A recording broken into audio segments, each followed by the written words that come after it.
नमस्कार, मैं हूं जेपी जायसवाल। आप देख रहे हैं सर्च इंडिया 24 न्यूज।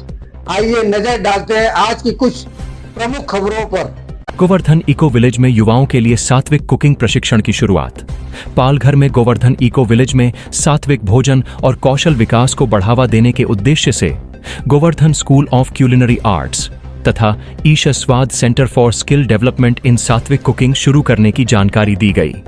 इस संबंध में 5 मार्च 2026 को गोवर्धन इको विलेज में प्रेस कॉन्फ्रेंस आयोजित कर इसकी विस्तृत जानकारी दी गई। प्रेस कॉन्फ्रेंस में बताया गया कि इस पहल का उद्देश्य युवाओं को सात्विक भोजन बनाने की कला में प्रशिक्षित करना और उन्हें रोजगार के अवसर उपलब्ध कराना है। इसके तहत 9 महीने का डिप्लोमा कोर्स शुरू किया जाएगा, जिसमें 6 महीने का प्रशिक्षण और 3 महीने की इंडस्ट्री ट्रेनिंग शामिल होगी।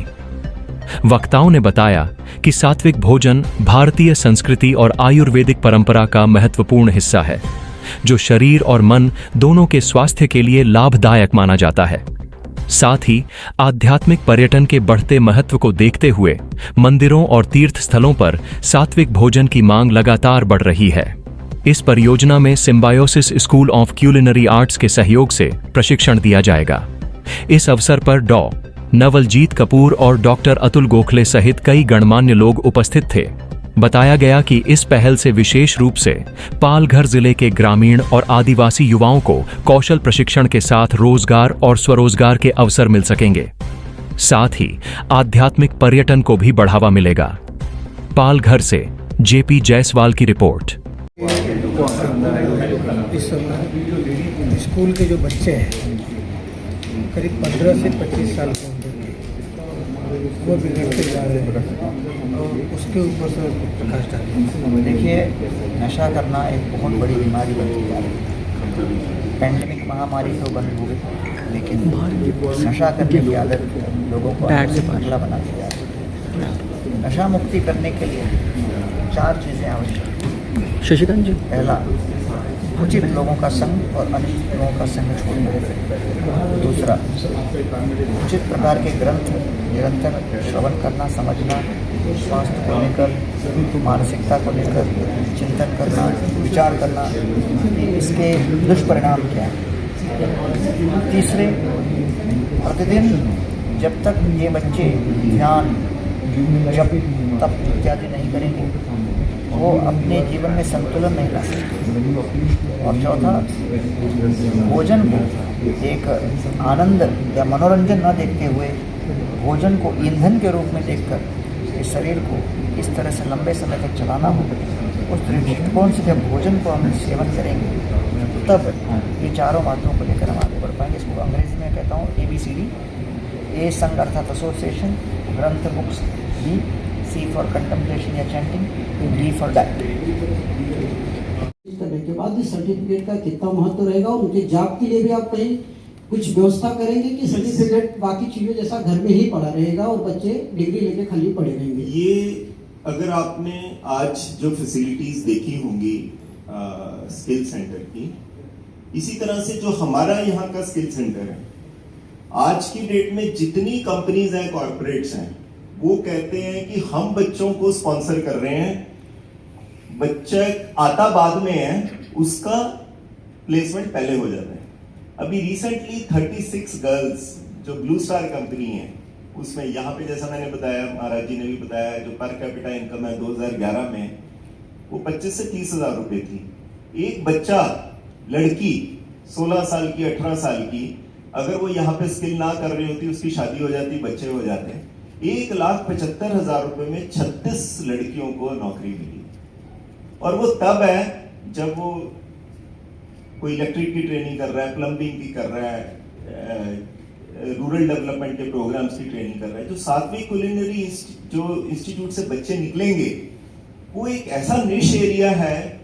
हमारे गोविंदा के टेम्पल्स हैं, पूरे इंडिया में जो टेम्पल्स हैं, इसी तरह से जो रेस्टोरेंट्स हैं, रणवीर बरार और कपूर, संजीव कपूर, जो इसके हमारे ब्रांड एम्बेसडर्स हैं, ये सब लोग भी इन बच्चों को जब प्रोत्साहित करेंगे, ट्रेनिंग्स देंगे, तो हमें नहीं लगता कि वो बच्चा कभी भी खाली बैठने वाला है। उसकी डिमांड आज ही जो हमारे डिग्निटीज आए हुए थे, उसने कहा जी पहले 5 बच्चे मेरे को अपने मंदिर के लिए चाहिए, मेरे घर के लिए चाहिए।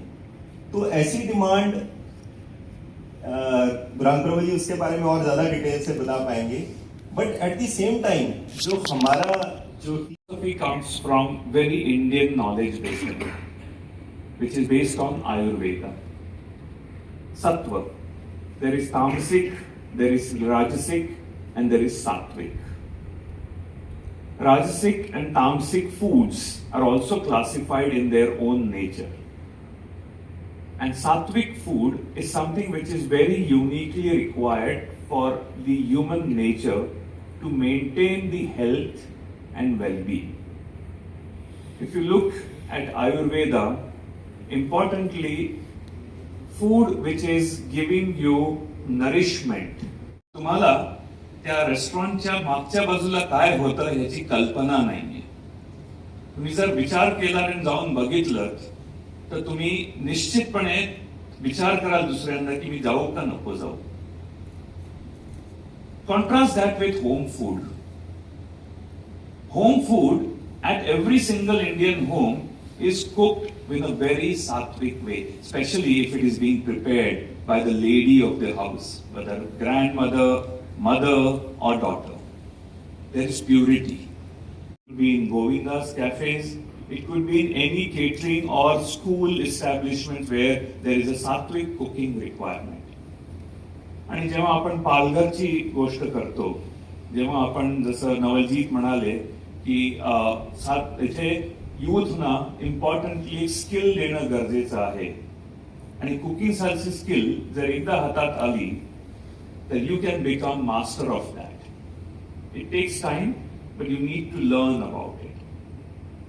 In India, we have always had translation of cooking from generation to generation.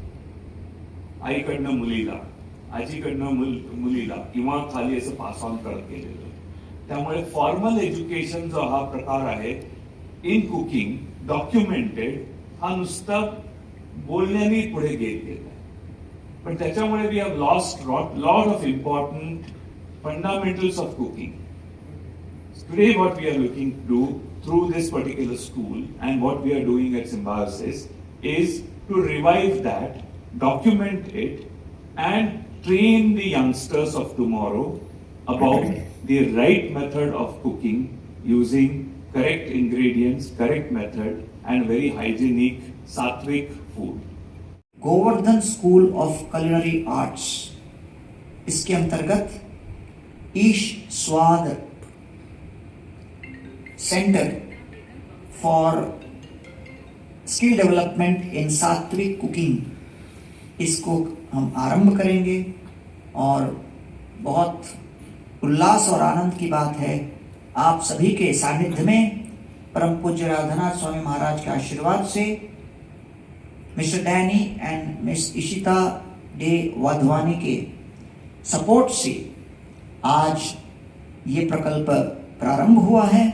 इसका आज लॉन्च रहा और मेरे साथ हैं डॉक्टर नवलजीत कपूर और doctor Atul Gokhale ji. Doctor Atul Gokhale director of Symbiosis school for culinary arts and doctor Navaljeet Kapoor retired additional secretary ministry of tribal affairs government of India. उसके पहले वो इनकम टैक्स डिपार्टमेंट में ऑफिसर थे कई वर्षों तक. लगभग 30 वर्ष की उनकी ब्यूरोक्रेसी में एक्सपीरियंस रही है और भारत भर में ट्राइबल डेवलपमेंट के लिए जो मेन आज के पॉलिसीज चल रहे हैं उन पर भी उन्होंने काम किया है.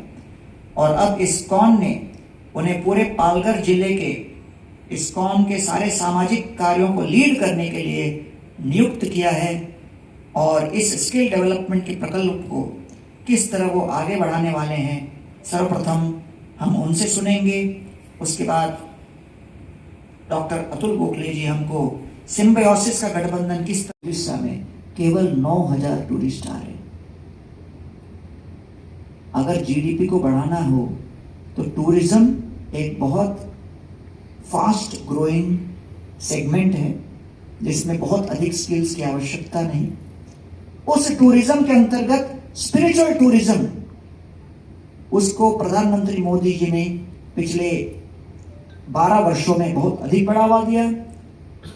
उत्तर प्रदेश का अगर आप देखो तो लगभग भारत का नंबर 3 या नंबर 4 जीएसटी का स्टेट बन रहा है, largely because of Varanasi and Ayodhya corridor. उसके बाद केदारनाथ का जीर्णोद्धार किया, उज्जैन में महाकाल का उन्होंने वो किया।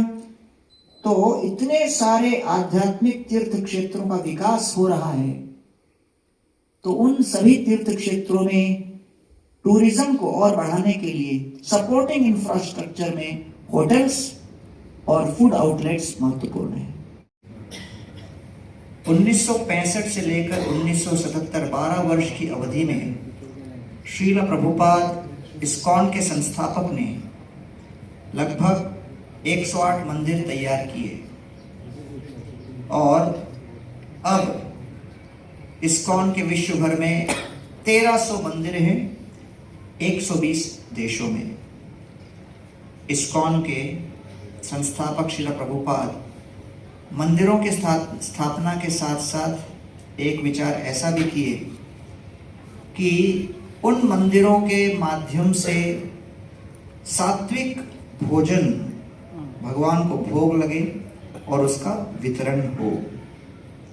और के साथ साथ पूरा जो प्रदेश है, जो नियर अबाउट विलेजेस हैं, तो पालघर में लगभग 1000 विलेजेस हैं और उसमें से 650 जो विलेजेस हैं, 6500 विलेजेस, वो ट्राइबल डोमिनेटेड विलेजेस हैं। इन विलेजेस में गवर्नमेंट ऑफ इंडिया के काफी सारे ऐसे सोशल इनिशिएटिव्स हैं, जैसे धरती आबा जनजातीय ग्राम उत्कर्ष अभियान, पीएम जनमन। एक तरफ सरकार तो अपनी तरफ से कर ही रही है, स्किल मिशन भी है। चलने के लिए उनको एक संदेश दिया जिससे कि हम भोजन उपजा सकें, उगा सकें, अपना ही अन्न धान्य सब्जियां हम लोग ऑर्गेनिक तरीके से उसको उगा सकें, उसका संतुलित मन और विचारधारा के साथ उन इंग्रेडिएंट्स को, सब्जी इत्यादि को व्यंजनों में हम शुद्ध चेतना के साथ भोजन बना सकें, जिसके अंतर्गत भगवत गीता का ये बहुत महत्वपूर्ण श्लोक आता है, पत्रम पुष्पम फलम तोयम यो मे भक्त्या प्रयच्छति तदहम भक्ति उपहृतम अश्नामि प्रयतात्मना। कि हर व्यक्ति कृतज्ञता पूर्वक पत्र, पुष्प, फल, जल भक्ति के साथ मुझे जब अर्पित करे, क्यों? छोटे से बच्चे को भी अगर पानी का एक ग्लास उसे गर्मी के मौसम में दो, जब वो प्यासा हो, तो छोटा सा बच्चा भी तुरंत कहेगा थैंक यू, धन्यवाद। तो अगर कोई हमारे लिए कुछ करता है तो हृदय में उनके प्रति स्वाभाविक रूप से कृतज्ञता की भावना जागृत होती है।